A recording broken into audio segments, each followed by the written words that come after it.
Okay, so in this unit, we looked at a bunch of right triangles, and basically we had three different things that we solved with. We used the Pythagorean theorem, which of course, if you forgot, is a squared plus b squared equals c squared. We also used sine, cosine, and tangent, SOHCAHTOA. And most recently, we used the inverse sine, cosine, and tangent, the ones with the little -1 on top.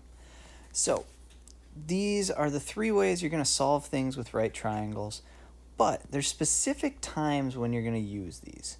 So if you look at the Pythagorean theorem right now, see how A, B, and C, every one of these represents a side. So when you use the Pythagorean theorem, what you're doing is you're given two sides.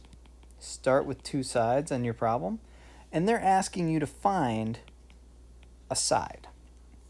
That's always the case. So like, maybe you need to find A and they give you B and C, or maybe you need to find C and they give you A and B.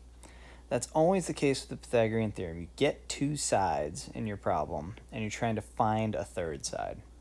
Now, slightly different. When you're using regular sine, cosine, and tangent, with those, you're still finding a side. But the difference, of course, is like if you had, for example, sine of theta equals the opposite over the hypotenuse, something like that. With this, say you're trying to find the opposite. Well, you have to know the hypotenuse and you have to know this acute angle that all this is based on.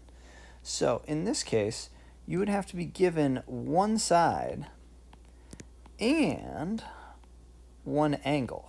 Not the right angle, of course, the one acute angle in addition to the right angle. So slightly different here, right? So like if the question asked, find the length of some side, right off the bat, it's one of these two. And like the question then becomes, did you get two sides? Because if so, use the Pythagorean theorem. Or did you get a side and an angle measure? Because if you got that, then you're going to want to look for sine, cosine, and tangent and fit it into that. And then finally, the last one, inverse sine, cosine, and tangent with the little -1, that's always when you're finding an angle. So in this case, you're going to find the angle. So again, it would be like if you had sine theta equals opposite over hypotenuse, you would be looking for this angle. But in order to do that, you would of course need to know both the opposite and the hypotenuse. You would need to know two sides.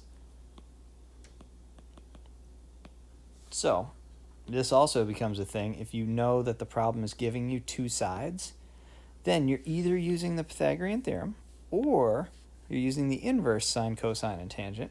The question just becomes, what is the problem asking? Is it asking for an angle or is it asking for a side? So these are the three ways to solve problems involving right triangles, and it really helps to know when to use each of them. And this chart right here can help you figure out exactly when to use each one of these three.